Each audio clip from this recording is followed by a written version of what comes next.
Hello, and thank you for being here this morning. I'm Senator Joe Nicola, and today we're talking about something that's moving faster than our laws can keep up with. It's artificial intelligence.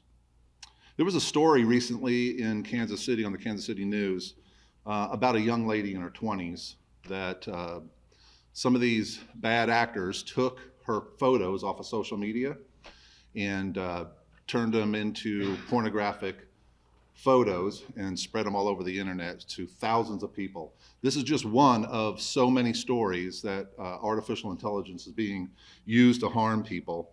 One of the creators that created those pornographic photos of her put on social media, they made $4,000 in 2 weeks. This is outrageous that it's happening. We currently have no regulation on AI, and we need to put some guardrails, as Senator Beck mentioned. AI can be a very powerful tool, but Missouri families should not be the guinea pigs while bad actors are exploiting new technology to harm real people. And I'm very honored to be flanked here by my colleague, Senator Doug Beck, Senator Mike Moon, because protecting people from exploitation should never be a partisan issue. Here's the bottom line. AI is changing the way we live, work, and communicate. And Missouri needs some common sense guardrails now before more citizens are harmed. That's why I filed Senate Bill 1012. This bill puts foundational protections in place, and it does three clear things. Number one, AI is not a person. Senate Bill 1012 draws a bright line that AI systems are non-sentient tools. They are not human beings, they do not have rights, and they do not get to be treated as persons. That matters because our laws were built for people, for human judgment, human responsibility, and human accountability. AI as a tool, humans remain the decision makers. And number two, a human being is always responsible. Senate Bill 1012 says something most Missourians already believe. When something hurts someone, a real person is responsible. In Missouri, if an AI system causes harms, we don't get to shrug and say the computer did it. Responsibility stays with the owner or user who directed or employed the AI system. And when appropriate, developers or manufacturers can be held accountable too. This bill is about making sure Missouri law keeps up with reality. People, not software, must answer for the damage. And number three, we protect people in elections from deep fakes. Senate Bill 1012 protects Missourians from one of the most dangerous abuses of AI that is being perpetrated right now, and that's deep fakes. A deep fake is a fake video, images, or audio that make to look and sound real even though it never happened. And the harm is real when the image is synthetic. The target didn't consent, the public doesn't know it's fake, and the damage spreads fast. One of the worst forms is intimate deep fakes. Fake, explicit material made to humiliate, threaten, blackmail, or destroy someone's reputation. Adults and children alike are being targeted. Families are being torn apart, lives are being disrupted in a matter of hours. And deep fakes and campaigns can mislead voters and poison trust in elections. We can disagree about politics, that's America, but we should agree that fraud and deception do not belong in our elections. So this bill creates specific criminal offenses for producing or weaponizing deep fakes by disclosing or threatening to disclose them. And it treats intimate deep fakes with the seriousness they deserve. Disclosing or threatening to disclose a deep fake would be a Class E felony. Disclosing or threatening to disclose an intimate deep fake is a Class B felony. Because when someone weaponizes explicit deep fakes, they are not engaging in harmless speech. They are targeting a human being, and the consequences can be devastating. So Senate Bill 1012 was voted out of Local Government and Elections and Pensions Committee just this week with bipartisan support, and I'm thankful for that support. And I'm also thankful that it's moving quickly. I look forward to working with my colleagues on both sides of the aisle to get some guardrails on AI and protect our people. AI will touch every area of our lives, And Senate Bill 1012 won't solve everything, but it lays a strong foundation that we can build on. Again, AI is a tool and it is not a person. Responsibility stays with humans. Missouri will protect people from deep fake exploitation and election deception. And with that, I'll turn it over to my colleagues if they would like to have anything to say. Thank you, Senator. Thank you, Senator, and I'm grateful to work with Senator Beck and Senator Nicola on the AI effort. You probably have seen just as much as many others the effect of AI, a lot of good, but there also can be potentially bad, and we've seen that in results and reports from the news and other sources. And so Senator Nicola talked about the guardrails being established, and that does need to happen. Even though we've had some indication from the federal government that they don't want states to get involved in that, I think we must take a lead in that. Hopefully we'll have support from the current administration as well. 859 is the bill that I filed, and it primarily hones in on much of what Senator Nicola has in his bill.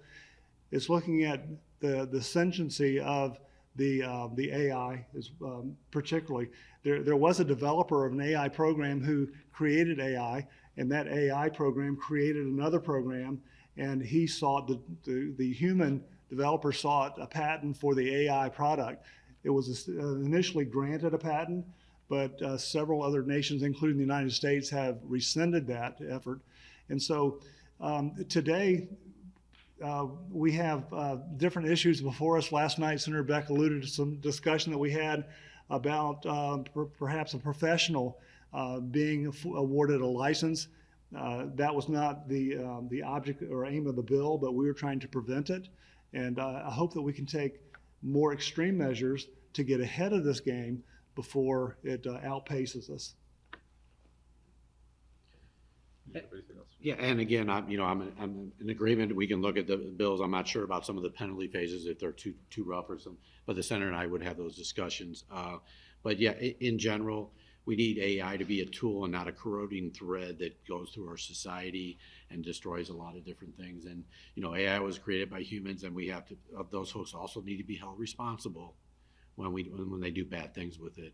And unintentional things sometimes too was, as we look in the medical profession, I have the bill on, I don't know what the number is, I'm bad with numbers sometimes, but I have a bill on medical that holds you responsible if you get like a false diagnosis from AI, like who's responsible for that? Mm-hmm. So I just, and I think we're in a general agreement of that we need guardrails and parameters to help the people of Missouri as we go forward. Yeah. Well, with that, I'd be happy to answer any questions you might have. On the AI in elections, would this just ban AI-generated content, or would it also do anything on tools that do things like filter donors, things like that? I think we need to put some guardrails on AI, but we need to also allow enough room for innovation, because AI is expanding rapidly. It's an incredible tool, and it's the power and authority. I don't even think we really realize it. So it's not going to prohibit using AI, but what it would do is put disclaimers. So if they're doing AI content, especially in elections, then there would have to be a disclaimer that this is synthetic material. AI is being used to create this. You mentioned the story in Kansas City that you either read or watched on TV. Was that sort of the genesis of how you came up with this?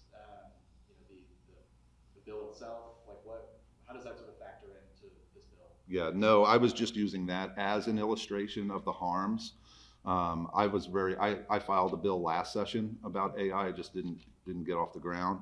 I've been concerned about AI for a few years. I thought about when I was running as a candidate, that what if my opponent used AI, because basically there's a lot of lying, right, that goes on in campaigns, and there's really nothing you can do about it. But what if they used AI and had me saying or doing something I never said or did?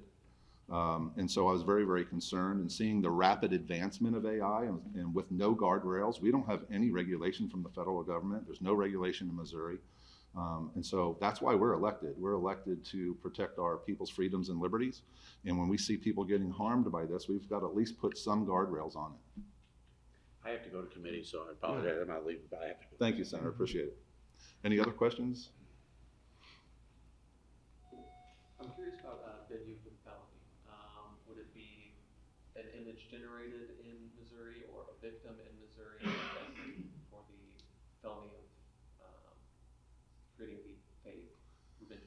Yeah, well, and that's where we get a little sticky, right? Because we don't have federal regulation and we can only pass laws that's going to affect Missouri and Missourians. So, and I know we're going to have, as Senator Beck mentioned, that he has a little issue with some of that. And so we're going to have some more conversation around that and tighten that up a little bit. And quite frankly, I'm talking to other senators that are concerned about AI, and maybe there's some other areas we can tweak this or add some things to it.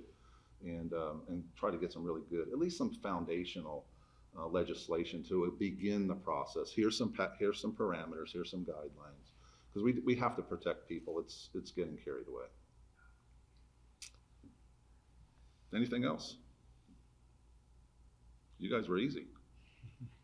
All right, well, thank you. I appreciate it. Thanks for the time.